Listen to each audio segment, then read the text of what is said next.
Je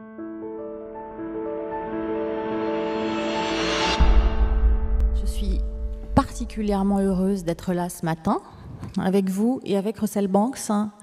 D'abord parce que Russell Banks, de tous les écrivains américains contemporains, est celui que j'admire le plus, par sa liberté, par sa créativité, par la manière dont il saisit la complexité des gens et des lieux.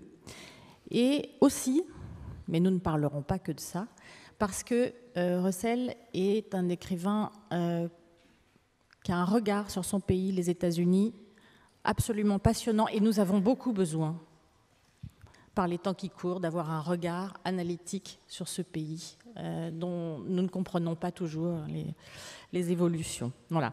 On dit parfois de vous, Russell Banks, que vous êtes un écrivain engagé, mais évidemment, il ne faut pas le comprendre comme étant au service d'une cause, encore moins d'un parti. Cela vous avez été dans votre jeunesse, à l'époque où vous étiez engagé à l'extrême gauche, mais depuis, c'est la littérature qui est devenue votre mode d'action pour changer le monde. Pas tout le monde, je sais que ça n'est pas votre projet, pas le monde entier, mais les lecteurs peut-être, un par un après l'autre. Et comment? Eh bien, c'est ce que je disais tout à l'heure, en éludant jamais rien de la complexité du monde, de ses contradictions et de cette tragique impossibilité qu'ont les hommes à se gouverner convenablement. Dans vos romans, les individus représentent toujours plus qu'eux-mêmes leurs dilemmes, leur vilainie, leurs efforts parfois vers la bonté sont contraints par les conditions sociales, économiques, politiques, judiciaires dans lesquelles ils vivent. Ils ne sont pas seulement eux-mêmes réduits à leur simple humanité, ils sont américains. Autrement dit, ils vivent dans ce pays-là, ce temps-là, ce pays-là qui est le vôtre. Et ma première question, c'est que je me demande si au fond, l'Amérique du Nord, ça n'est pas votre grand sujet. Est-ce que ce n'est pas finalement le centre de votre œuvre? It may be, well, first, let me thank you for having invited me here this morning, and thank you for coming out. Le micro. Oh, I need the mic. Oh. Here. Merci. All right, now, is better? Oh, thank you. By the time I get there, I'll have forgotten your question, I think. But I want to begin just by thanking you, Raphaëlle, for bringing me here, and thank you for coming out, and thank you for tolerating my inadequacy when it comes to the French language.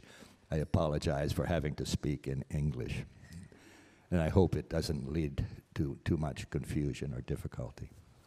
But to go to your question, as to whether or not I feel as though my world is North America, I think is how you're phrasing it. And, I think of North America, but mainly the United States and its history and its cultural DNA as the unwobbling pivot, the bottom of my world, or the center of my world, but it certainly doesn't in any way define my world as a writer.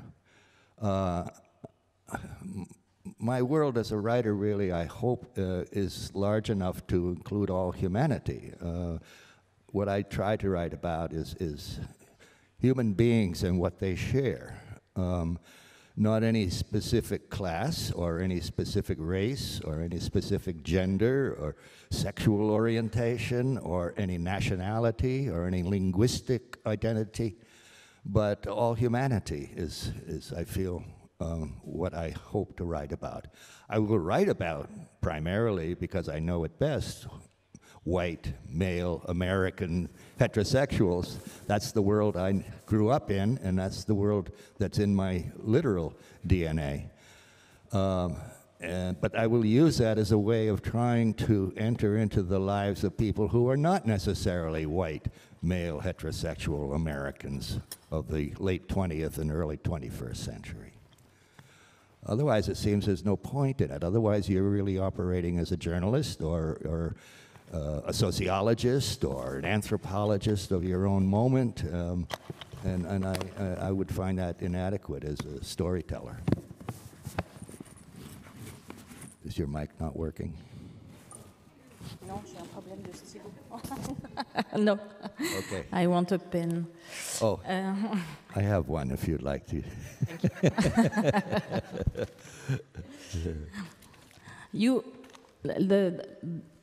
Pardon. Oui, vous parlez d'hommes blancs hétérosexuels, mais justement, votre talent consiste à pouvoir s'insinuer et s'emparer de personnages qui ne sont ni blancs ni hétérosexuels. I'm not getting any translation here. Wrong channel. He says it's the wrong channel. Oh, he's on the right one now. We're okay. Okay. We'll begin again. Sorry. Donc, vous disiez que vous partiez du point de vue de l'écrivain blanc hétérosexuel, qui est ce que vous vivez et que vous connaissez, mais vous avez la capacité et la créativité de vous mettre dans la peau de personnages qui justement ne sont pas des hommes blancs hétérosexuels. Et un de vos plus magnifiques personnages, de mon point de vue, c'est Anna Musgrave, qui est la figure centrale, qui est une femme, la figure centrale de American Darling, et qui est une femme qui repart en Afrique. Voilà, où sont ses enfants. Et donc vous avez cette force-là de pouvoir se mettre dans la peau de personnages qui sont loin de vous. C'est quelque chose que vous avez fait depuis le début. Well, yes, I would hope so. I noticed that the theme for this festival is imagine, Oui. And I think that's obviously an essential quality of mind for anyone who hopes to be a storyteller, is that you have to imagine your way into the lives of people who are unlike the storyteller himself. Otherwise, you're just telling stories to yourself or to people like yourself. It's what we call preaching to the choir. Dans un livre qui est paru récemment, un écrivain américain qui est Bret Easton Ellis, dans ce livre qui s'appelle White, parle du politiquement correct qui, selon lui, sévit aux États-Unis et qui presque empêche justement de pouvoir se mettre à la place de quelqu'un qu'on n'est pas. Voilà, il a des mots extrêmement sévères. Est-ce que vous partagez ce constat qu'il fait? Well, I'm not sure what he has said actually, and I'm sure there are nuances and subtleties to what he's offering in his critique of political correctness. It's become all too easy in a way to criticize it and to wipe away any forms of respect for the other, for those who are unlike us, and I worry about that.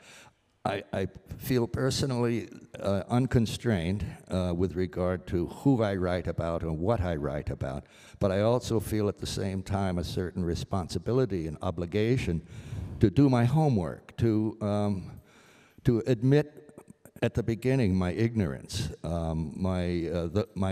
the narrowness of my own experience and the privilege that goes with being who I am. And if I can admit to myself and recognize those limitations, then I can begin to overcome some of them, and to some degree, by doing my homework, by listening, by asking questions, by taking on a kind of investigatory approach to the enterprise of writing.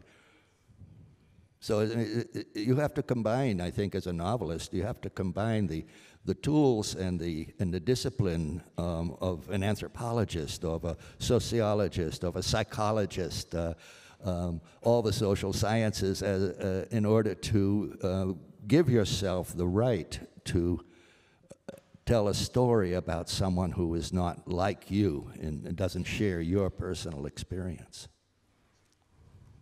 Justement, je me suis toujours demandé, donc c'est un travail que vous avez dû faire pour beaucoup de vos livres, parce que par exemple, quand dans ce livre magnifique qui s'appelle Lointain souvenir de la peau, en français, dans lequel un gamin, the kid, est complètement marginalisé parce qu'il a une fréquentation un peu assidue des sites pornographiques et qu'un type extrêmement obèse qui s'appelle le professeur le prend un petit peu sous son aile. Bon, voilà. Donc ce livre explore la relation entre les deux et la manière dont les deux, chacun à sa façon, est marginalisé.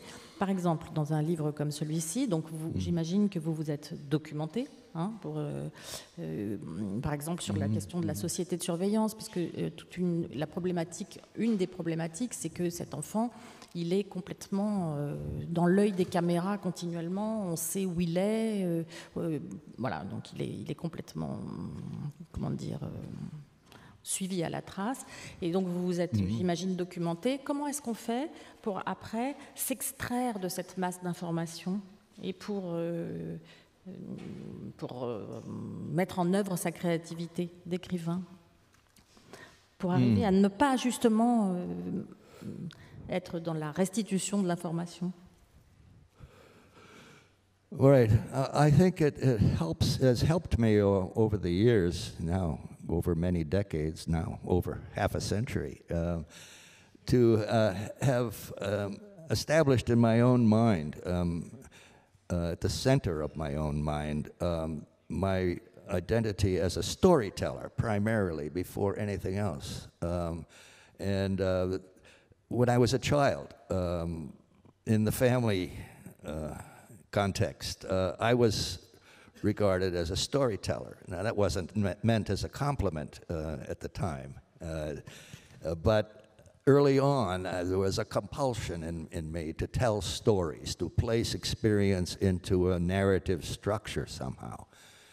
If I was asked, what kind of a day did you have at school, for instance, as a child, I would begin by saying, all right, this is what happened. When I got to school, the kid next to me threw up, and I would begin to tell a story right away. Now, I'm sure that I also lied frequently enough that my storytelling was not something that was rewarded. But as I grew older, I began to find a social role for that and a use for that. But it's that impulse, that very primitive, very inner compulsion almost to translate felt experience and intellectual experience and information into narrative, into story. And I've never shied from that or apologized for that. I think that it lies at the heart of my work as an artist, as a literary artist. Comme écrivain et comme citoyen américain, vous observez un autre récit qui est celui de la vie politique qui vous intéresse et qui vous a toujours intéressé. J'ai relu avant cette rencontre différents entretiens que nous avons eus depuis des années et dans lesquels vous exprimez toujours un pessimisme assez massif, constant et prémonitoire. Is that possible? Pessimism can shine. It glows darkly, I think. Ouais. Non, mais j'ai pas dit que c'était brillant, j'ai dit qu'il était constant et vraiment quand même prémonitoire. Je voudrais citer une phrase que vous m'aviez dite en 2005 dans un entretien à l'occasion de la parution d'American Darling dont je parlais là à l'instant. Nous entrons dans un âge sombre. Le mariage entre les intérêts économiques et l'exercice du pouvoir politique, le tout infusé par la passion religieuse, peut conduire au fascisme. On y est, dans l'âge sombre. Yes, I hate to have been actually insufficiently pessimistic in those years. I take no comfort in having anticipated the dark age that we now seem to have entered and are living through, and I think will continue to get darker and live through it much longer than I even imagined back then. These are in my 79 years of my lifetime, which is most of the second half of the 20th century and the first quarter of the 21st century. I've never felt as bleak and pessimistic about the United States and the world generally, but United States particularly, as I do today. Qu'est-ce qui vous empêche d'avoir l'espoir que les choses changent avec les élections qui viennent, avec les affaires qui poursuivent Donald Trump? Qu'est-ce qui vous empêche? Well, partly it's as I said earlier, it's the interests of industry, of the economy, and the interests of religion and political power have coalesced to such a degree now that our institutions, my fear is, and now belief, is that the democratic institutions written into our Constitution and adhered to more or less honorably up to now no longer function. I don't believe that Trump is going to be impeached. Oh, he may be impeached, which is like an indictment by the Congress, but he isn't going to be convicted by the Senate, so he's going to remain our president to 2020, and I do believe he will win the election in 2019, I'm afraid. That things are tightening up and darkening all at once. It's not all at once, gradually and to an increasing degree as we go forward.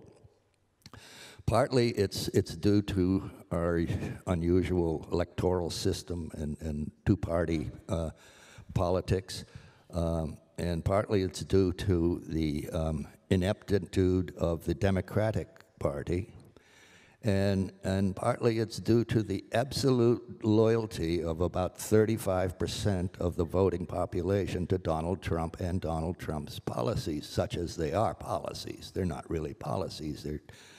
They're tactics, strategies that he uses to keep the loyalty of that 35% of the voting population. The 20% in the middle, there are 35% who are loyal to the Democrats, I should say, on the left. But that 20% in the middle is where the elections are decided in the United States. And the Democrats seem to be doing everything they can right now to exclude that 20% in the middle. The strongest candidates among the Democrats, first of all, they have too many candidates, but secondly, the strongest candidates are very much on the left. Closer to my politics, for sure, personally, but I'm not running for president, and I certainly couldn't win. I don't think that Elizabeth Warren can win, partly because she's a woman, and the United States still isn't ready to elect a woman. That 20% in the middle I'm talking about. The 35% on Trump's side they are antediluvian. They will never vote for a black. They'll never vote for a woman. Anyhow, they're already out there. It's that 20% in the middle that need to be convinced to vote for a Democrat.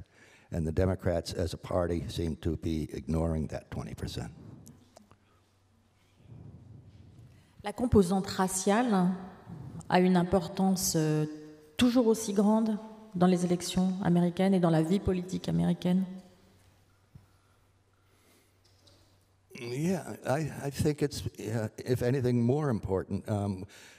We had a fantasy in the United States after the election of Barack Obama that we were in a post-racist world in the United States. That was a dream, a fantasy. The election of Obama was really an anomaly, I don't think it changed anything. If anything, it antagonized and created greater anxiety among racist whites. as if they went home saying, well, we'll never do that again. And it energized Donald Trump's supporters in a racialized way. Racism, racial superiority, I should say, is in our DNA. It's in our white DNA in America. It begins 400 years ago, and it has not been erased. It's been made illegal, but it hasn't been erased. So it still functions. When you're in the darkness and the secrecy of a voting booth and you're ready to plunge your voting lever, you're free to be as racist as you want to be.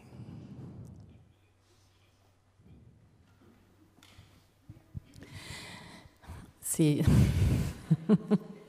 pour un samedi matin, c'est. I'm sorry. Non, mais en plus, ça veut dire une chose, ça veut dire que des gens aux États-Unis, mais d'ailleurs certainement pas seulement aux États-Unis, peuvent voter contre leurs intérêts, mais en fonction de critères tels que ceux que vous venez de définir. Ça peut même les amener à voter contre leurs intérêts, parce qu'il y a des gens qui ont voté pour Trump plutôt contre leurs intérêts. Oh yeah, oh for sure, certainly. That's the paradox and the frightening reality is that in order to gain power in the United States and perhaps elsewhere, anywhere, I might say, you have to get support from people who will vote against their own interests. There are more of them, the poor, the downtrodden, the oppressed, than there are of us, the elite, the educated, the powerful. So you need the support of the majority, and the only way you're going to get that is to get them to vote against their interests. Trump is a genius at that.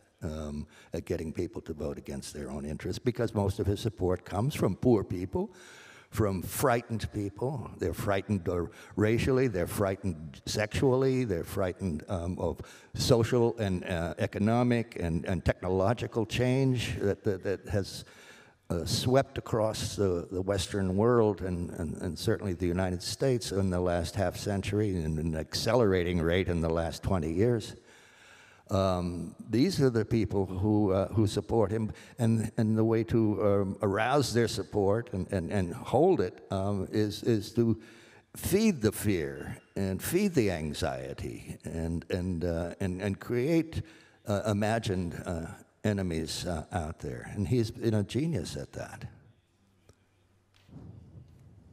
Ces pauvres dont vous parlez, ces opprimés, ces marginaux, depuis vraiment le début de votre carrière littéraire, de votre vie d'écrivain, ils ont été très au centre de ce que vous écrivez, pas uniquement, hein, puisque par exemple dans un livre comme La Réserve, il ne s'agit pas de cette catégorie de la population, mais enfin dans beaucoup d'autres livres comme Le règne de Beaune, Lointain souvenir de la peau, Continent à la dérive, donc dans beaucoup de livres, vous mettez en scène des gens qui sont des futurs électeurs de Trump, en fait, en gros. Est-ce que, par quel mécanisme il vous est venue cette nécessité de porter votre regard sur ces gens-là, sur cette partie-là de l'humanité? Well, it's not an ideological or a programmatic commitment. I have to go back to my own youth and my own personal past, I think, to find its origins. Many journalists, when we're talking about, and critics talking about my work lately, have noticed that, have asked me the question, would your characters support Donald Trump? And I say, yes, probably most of them would vote for Donald Trump. And they say, well, how can that be? Because I really like your characters. And so I have to go to that. Well, so do I really like my characters. And so do I really like the Trump voters as human beings. And I grew up among people who we would call Trump supporters today. My family, my aunts and uncles, my cousins, my parents, all these people would be today, if they were alive, and some of them still are, Trump supporters. And I like my family.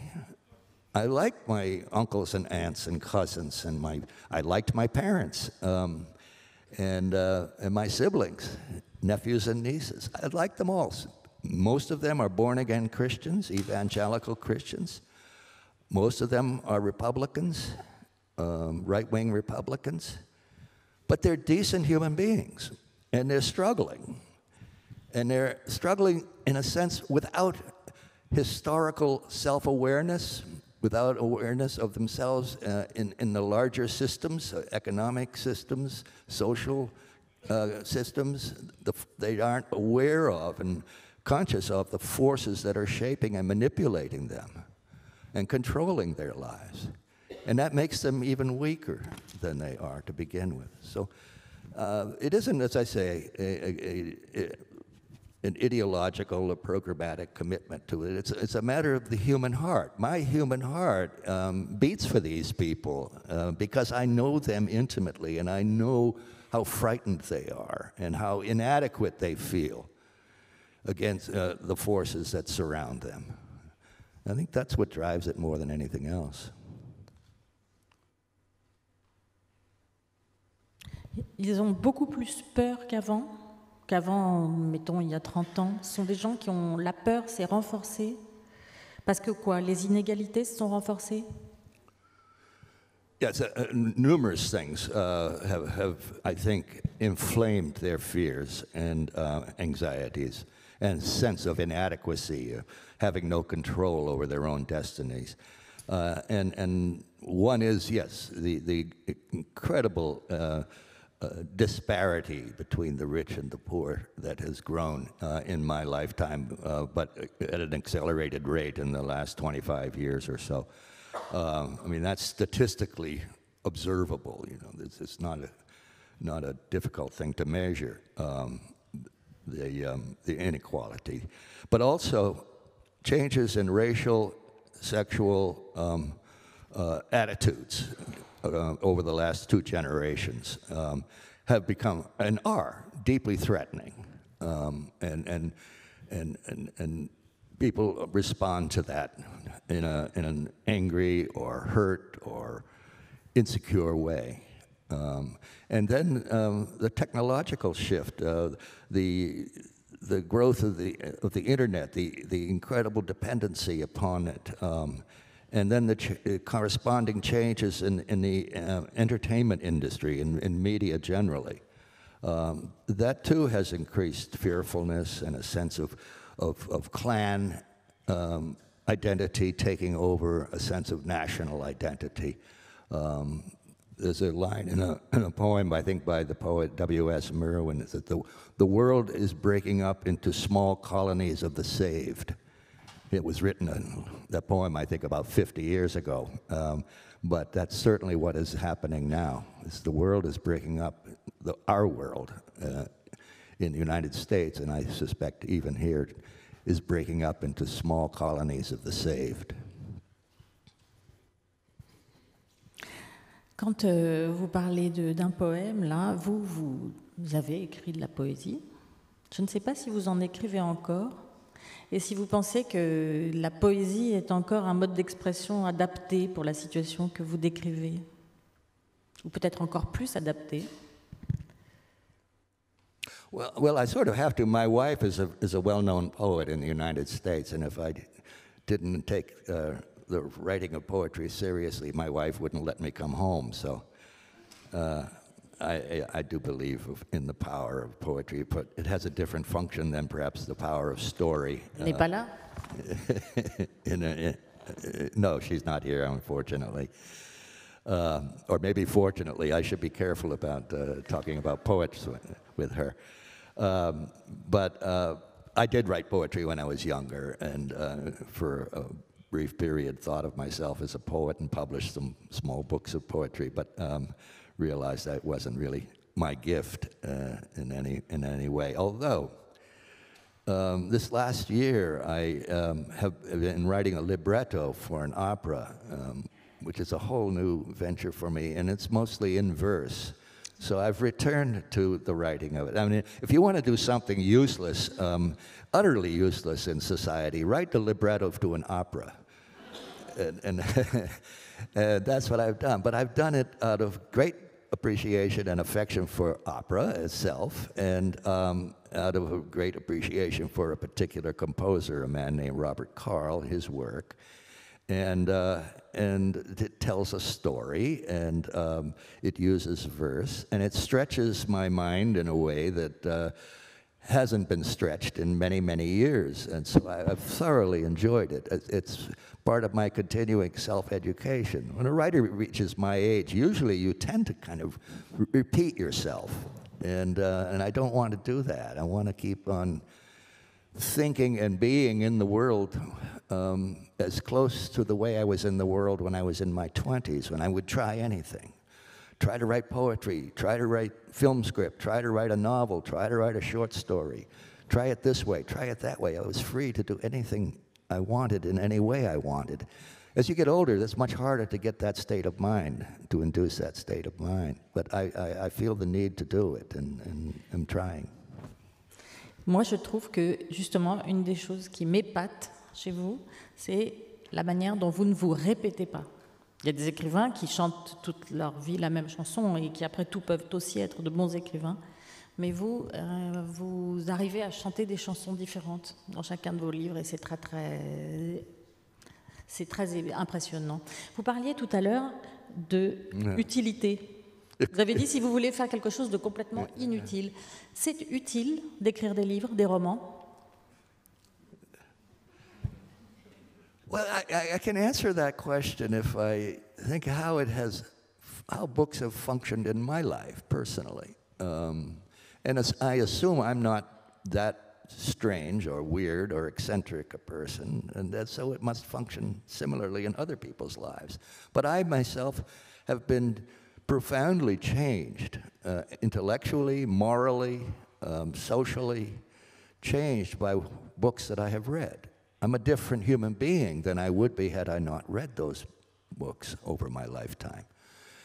And some of them are classics and some of them are not. Some of them are ordinary books of the moment, and others are Homeric and go back thousands of years. So I have to assume other people are changed in their view of the universe just as I am changed. And so it's with that understanding, I begin my work each day that, well, what I'm doing may indeed change someone's life as my life has been changed. You know, in tiny increments. Things don't change at the center, they tend to change at the edges and work their way in. And I assume that is the general function of story, it's the function of poetry, it's maybe the function of opera as well.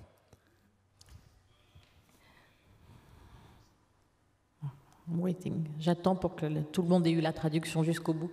Si vous deviez vous souvenir d'un livre qui vous a changé quand vous aviez, mettons, 20 ans, puisque vous parliez tout à l'heure de vos 20 ans, est-ce que vous pourriez dire un livre qui vous a...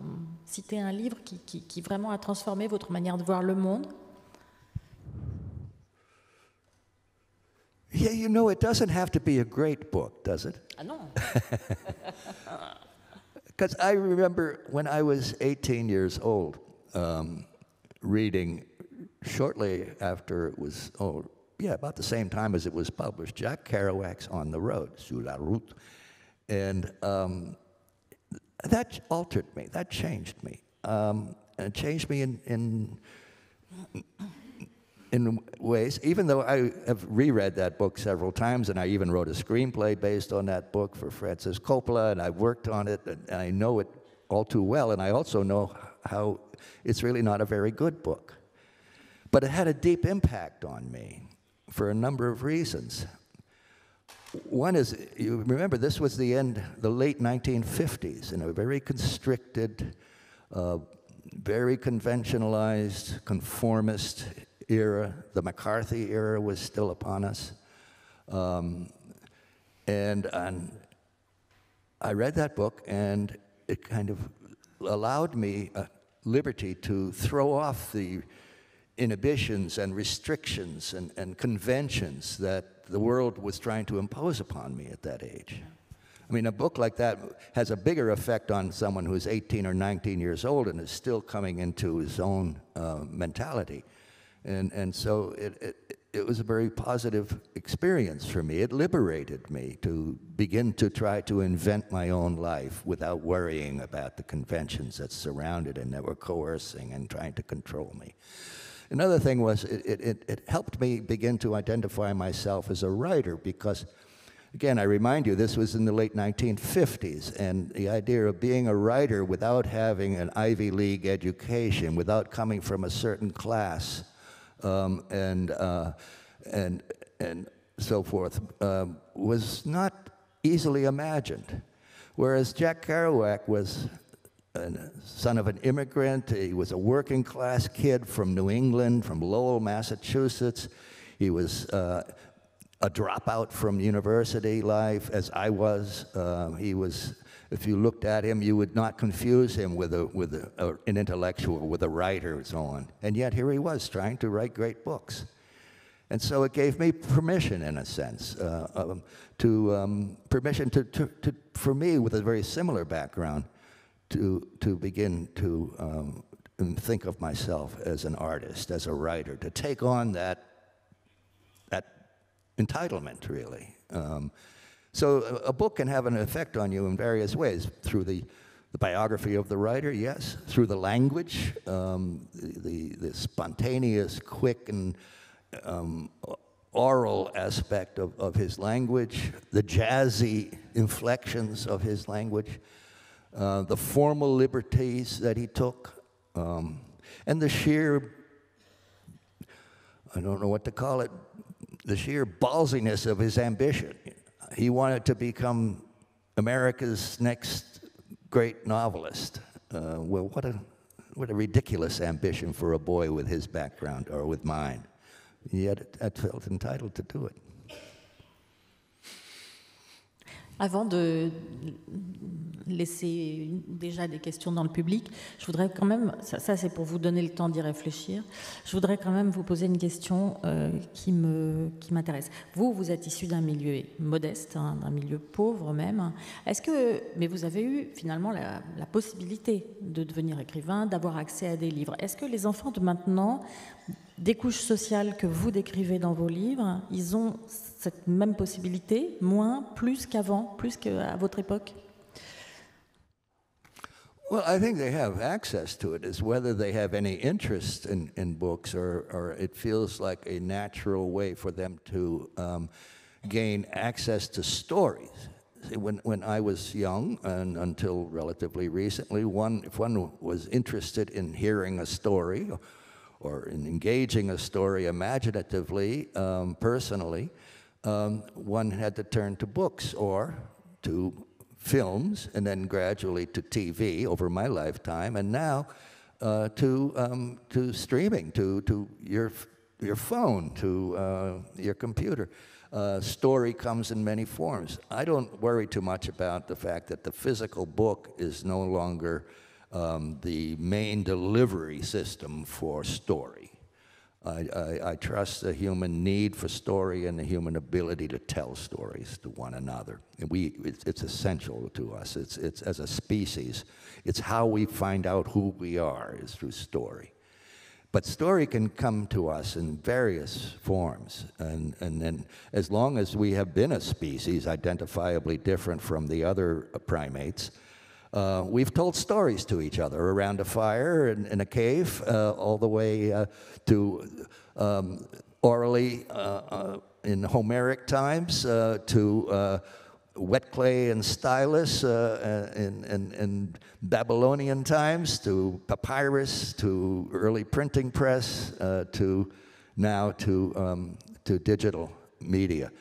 That I don't worry about, and I don't care. If I were a young beginning writer today, I don't think I would try to tell stories through audio or through visual media in another way than spending 3 years of my life writing story down on a page. Ne leur donnez pas de mauvaises idées. C'est vrai que finalement, les histoires auxquelles on croit collectivement font les collectivités qu'on est. On est ce à quoi on croit comme histoire. Est-ce que quelqu'un souhaite poser une question ? Là.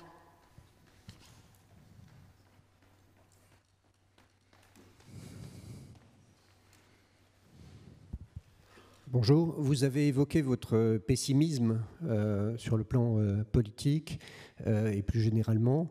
On voit dans les gens, les héros que vous campez, par exemple dans Affliction, le poids de la violence héritée du père, etc.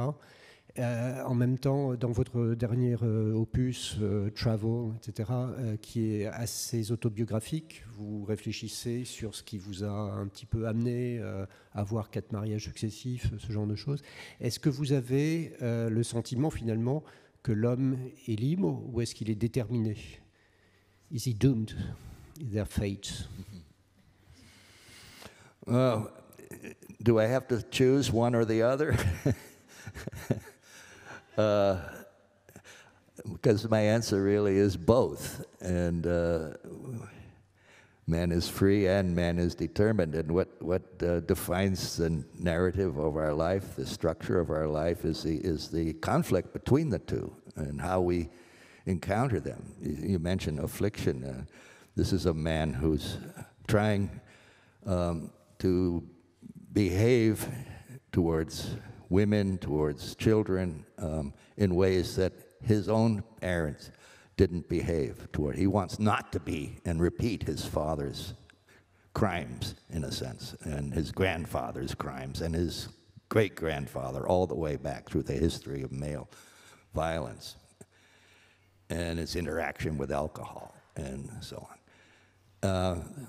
Those forces are really deterministic, and they're powerful, also economic and educational and social forces operating against him. But he has a moral struggle that he's trying to engage in against those forces, and that's what makes the story, that's what makes it makes it tragic in a sense, because he is doomed to fail, as turns out to be the case. Now, do I think that therefore is a philosophical lesson for us, which is your question implies? No, I don't. Again, I'm not a philosopher. I'm a storyteller. I revert to that. And I'm interested in the drama of the conflict and engaged by that, and the humanity of it, the morality of it. Those things are what engage me. It is what it is to be human, is to be like Wade Whitehouse, the central character in that novel, is to struggle between these forces, the desire for a good and decent human being, to overcome the deterministic forces that shape and control his life to such a degree. It's what makes us, worthy of respect.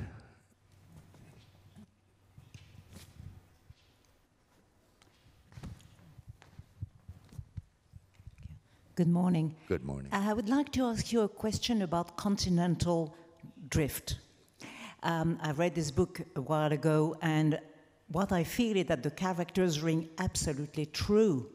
They come alive to me. So I was wondering, did you make them up, or are they real people, or are they stories you've read somewhere else in the news about these characters?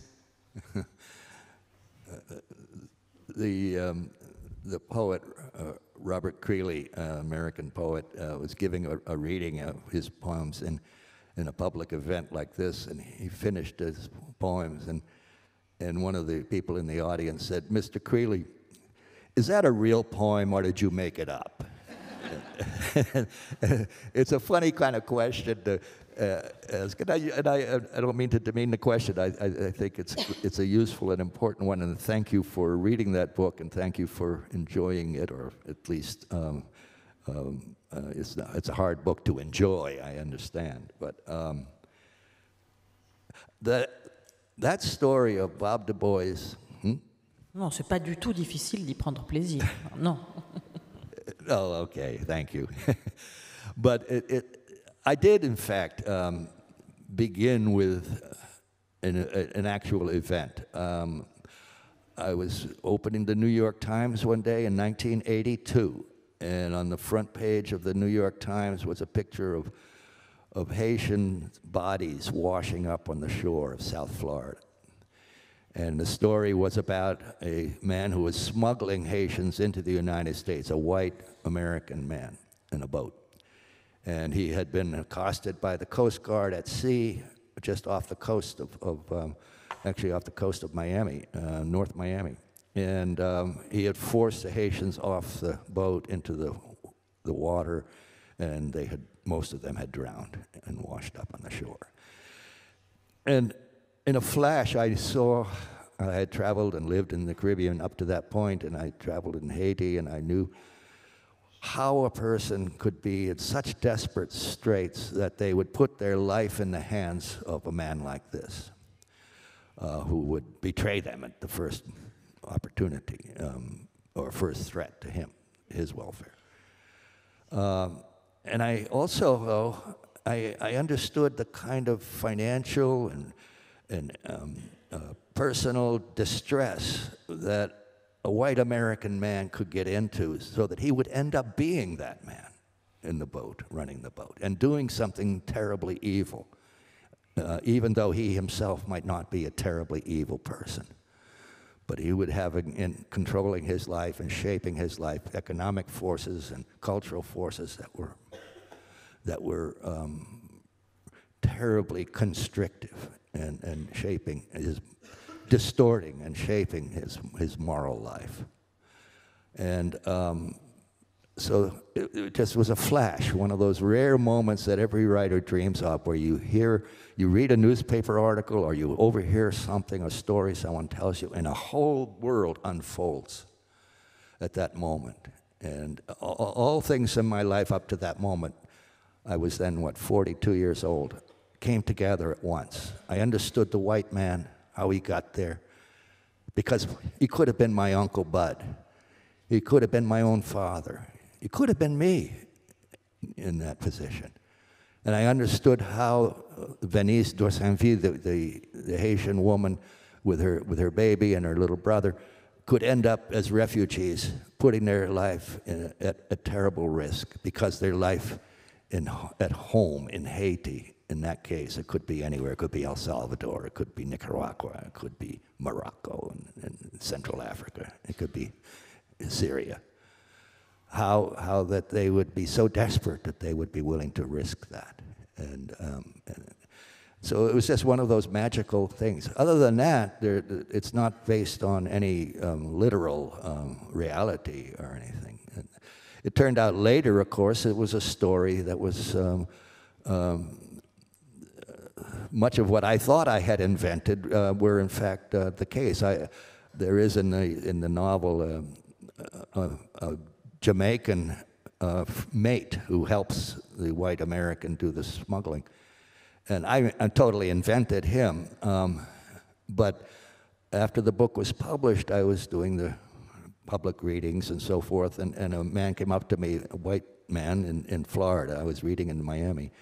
And he said, "How did you know that there was a Jamaican mate on that?" He said, "Because I represented that guy, the Jamaican mate, and one of the deals we made with the judge was that if he was deported and went back to Jamaica, then he would not be convicted in this crime. And we managed to keep it out of the papers that we made that deal. How did you know about that?" And I said, "I just made it up." So, it's not a great deal of distance between invention and reality when you enter into a world that deeply as writing a novel takes you. Sur les pouvoirs de l'imagination, là vraiment, c'est l'imagination qui a le don de double vue finalement. On est vraiment dans le thème du Festival du Monde. Est-ce que de ce côté-ci, parce qu'on n'a regardé que de ce côté-ci, est-ce que quelqu'un a des questions par là? Oui, là. Des questions courtes, parce que malheureusement, le temps tourne. I would like you to comment a bit on Cloud Splitter because it is not imagination so much as history. And for me, it has been a book that has changed my life and feeling about the United States, because it raises the issue of violence, of segregation, of reconstruction, and all that has been missed in these years. Can you comment on that? Well, yes, it is. It's based on biographical history of the abolitionist and, as he was seen in his time, terrorist John Brown, who was in many ways a direct cause, or at least I should say an indirect cause of the Civil War. And I was fascinated by his history, partly, yes, he stands at that road at that crossroad where religion and race and violence intersect. They all cross each other right there. He was a religious fanatic, and he was a terrorist, and he was an anti-racist, an abolitionist, a deep in his bones abolitionist. And so it is a way for me to enter into and imagine how someone could be profoundly religious and terroristic and still be a human being whose morality you had to admire, as I admired his morality when it came to race. And so it was just an invitation for me, because those are great mysteries. How can one be, and this was before 9/11 in the United States, before we were aware of terrorism on the scale we've become almost inured to it now. But it was there, it was in our, again, I would say it was in our culture, it's in our history, that intersection of violence and religion and principled behavior. It's all there. We see it now, enacted almost daily. So it was a way to use history to write and invent and then enter into a mystery of my own moment, of my own time. That book was written in the late 1990s. And I think what I'm not saying here, but it's the case, is that you don't really write a novel or spend 3 or 5 years, as in that case 7 years, writing a book, unless at the heart of it is something which is profoundly mysterious to you. And that the only way you can understand and penetrate that mystery is through the writing of the novel. And that's what was mysterious and profoundly so to me at that time, was that intersection of religion, violence, and race in American culture, but in my own personal culture, in my family's culture, and in our national history as well. J'aimerais vous poser une question concernant les nouvelles.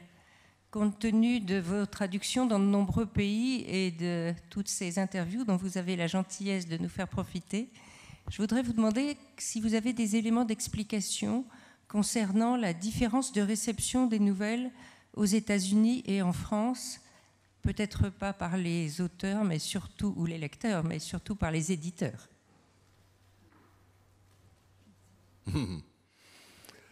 Well, there was a period in the United States in the 1970s and 80s when the short story form was at the center of literary enthusiasm, reader enthusiasm, critical enthusiasm, academic enthusiasm. And it was the era of Raymond Carver and Grace Paley and John Updike and a dozen other powerful story writers, short story. Richard Ford was coming into the scene at that time. And it was wonderful.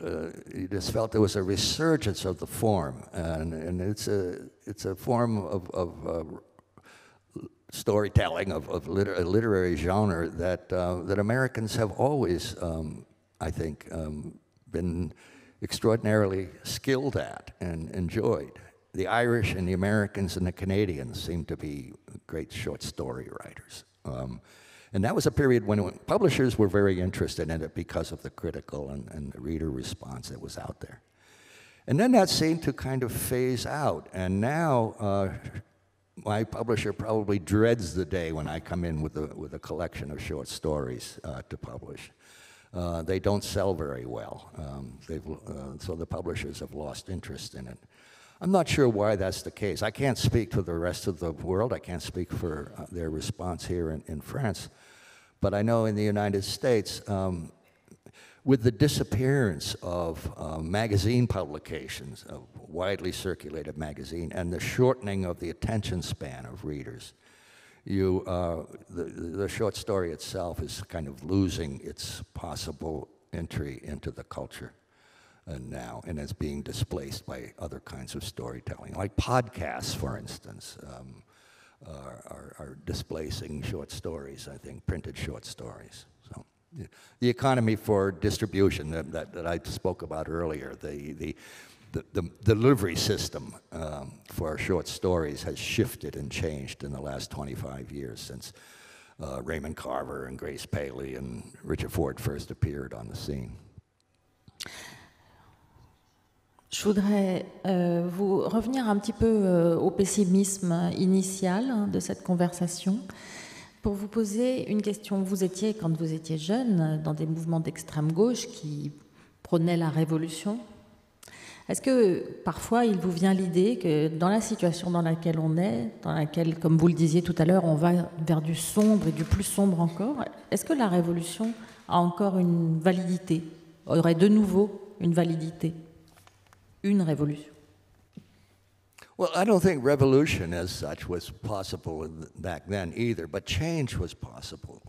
I was very active in the civil rights movement and then the anti-war movement in the Vietnam War era.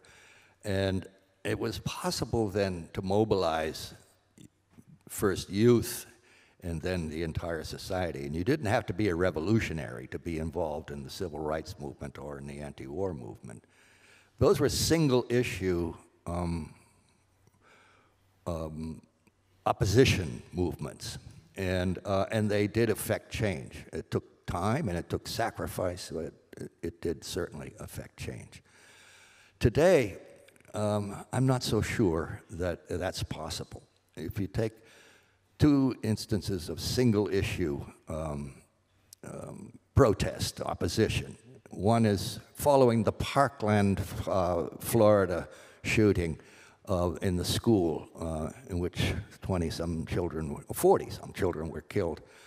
The children themselves, the students themselves, began to organize. Their consciousness was raised to an extraordinary degree, and there was a moment following that, a few months even beyond that, where I remember clearly a kind of optimism and thinking, maybe the kids will save us.